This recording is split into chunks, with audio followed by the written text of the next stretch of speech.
안녕하세요. 와, 이번 주 시장은 정말 좀 이상했죠. 나쁜 소식이 들리는데 주가는 오히려 오르고 이게 도대체 무슨 일인가 싶으셨을 텐데 오늘 저랑 같이 한번 제대로 파헤쳐 보시죠. 네, 바로 이겁니다. 경제가 둔화된다는데 시장은 올랐다고? 이게 이번 주 시장의 가장 큰 수수께끼였어요. 아니, 경제가 안 좋아진다는데 주식 시장은 왜 반대로 가는 걸까요? 상식적으로는 이해가 잘 안 되잖아요. 지금부터 그 이유를 하나씩 뜯어보겠습니다. 자, 그럼 대체 시장이 얼마나 좋았길래 예상치 못한 랠리라고 하는 건지 일단 숫자부터 한번 보시죠. 지난 9월 8일부터 12일까지 주요 지수들이 어떻게 움직였는지 바로 확인해 보겠습니다. 우선 S&P 500, 시장 전체를 보여주는 대표 지수죠. 이게 한 주 동안 무려 1.37%나 올랐습니다. 와, 이 정도면 꽤 강하게 상승한 거죠. 시장에 돈이 확실히 쏠렸다는 뜻입니다. 특히나 기술주 중심의 나스닥은 분위기가 더 뜨거웠어요. 주중에 최고치를 딱 찍어버렸거든요. 야, 기술주 인기는 여전하구나. 이걸 다시 한번 증명한 셈입니다. 그리고 전통적인 우량주들이 모여있는 다우존스 지수도 가만히 있지 않았습니다. 0.70% 상승하면서 이 좋은 분위기에 힘을 보탰죠. 자, 그럼 이제 제일 궁금했던 부분으로 들어가 보죠. 아니 도대체 왜 경제가 안 좋다는 신호가 나왔는데 시장은 이렇게 환호한 걸까요? 나쁜 소식이 곧 좋은 소식이다. 이 시장의 기묘한 논리, 지금부터 한번 따라가 보겠습니다. 이번 주에 투자자들은요, 딱 두 가지 지표에만 온 신경을 곤두세우고 있었습니다. 바로 CPI랑 PPI, 소비자 물가지수랑 생산자 물가지수죠.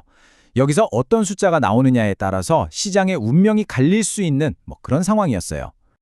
자, 그래서 결과가 어떻게 나왔냐 보니까 CPI, 즉 소비자 물가는 예상치랑 비슷하거나 조금 낮게 나왔고요. PPI, 생산자 물가도 압력이 좀 줄어드는 모습이었습니다. 게다가 고용시장도 계속 식어가는 분위기였고요. 겉으로만 보면 어때요? 다 경제가 좀 힘이 빠지고 있다는 신호들. 그러니까 나쁜 소식이 맞죠? 그런데 시장은 이걸 완전히 다르게 받아들인 겁니다. 시장의 머릿속은 이런 논리였어요. 경제 데이터가 약해진다고? 잠깐만, 이거 인플레이션 압력이 드디어 줄어든다는 신호잖아? 그럼 이제 연준이 금리를 내릴 수도 있겠는데? 바로 이겁니다. 금리 인하 가능성이 커졌다고 본 거죠. 아시다시피 금리 인하는 주식시장에는 정말 최고의 호재 중 하나거든요. 자, 그런데 시장 전체가 올랐다고 해서 모든 주식이 다 같이 웃은 건 아니었습니다. 특히 우리가 주목하는 빅테크 기업들 사이에서는요, 웃는 쪽과 우는 쪽이 아주 명확하게 갈렸어요. 그 속을 들여다보면 이야기가 훨씬 더 재밌어집니다. 이 표를 보시면 진짜 흥미로운 점이 딱 보이죠? 승자와 패자가 너무 명확해요. 보세요. 오라클, 엔비디아, 둘 다 뭐죠? 그렇죠. AI의 핵심 인프라, 그 기술을 만드는 회사들입니다. 이쪽은 주가가 훨훨 날았어요. 반면에 우리한테 더 친숙한 마이크로소프트나 애플은 오히려 주가가 빠졌습니다. 이게 뭘 의미할까요? 결국 지금 시장의 돈이 어디로 쏠리고 있는지가 명확하게 보인다는 겁니다. 바로 AI, 그것도 그냥 AI가 아니라 AI를 실제로 돌아가게 만드는 그 기반 기술, 인프라를 가진 기업들한테 돈이 몰리고 있는 거죠. 지금 시장의 진짜 주인공은 바로 이들이라는 겁니다.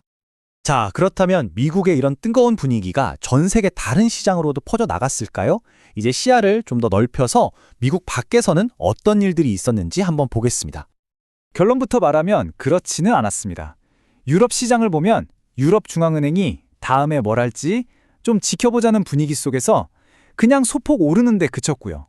중국은 여전히 국내 경기 둔화 우려 때문에 계속 부진한 모습이었어요. 그러니까 미국이랑은 온도차가 꽤 컸던 거죠. 자, 그럼 이제 슬슬 정리를 해볼 시간입니다. 이번 주 시장의 움직임을 쭉 보셨는데 그럼 우리는 여기서 어떤 핵심을 짚어야 할까요? 그냥 시장이 올랐다에서 끝나는 게 아니라 그 이면에 숨어있는 더 중요한 질문을 던져봐야 합니다. 이번 주에 이 복잡한 상황을 딱 한 문장으로 요약하면 바로 이겁니다. 시장은 경제 둔화 신호를 금리 인하라는 호재로 해석하며 한 주간 상승 랠리를 펼쳤다. 네, 바로 이거예요. 경기 둔화라는 나쁜 뉴스를 금리 인하라는 좋은 뉴스로 바꿔버린 거죠. 이번 주 시장의 모든 스토리가 이 문장 하나에 다 담겨 있습니다. 그리고 이 지점에서 우리는 마지막 질문에 도달하게 됩니다.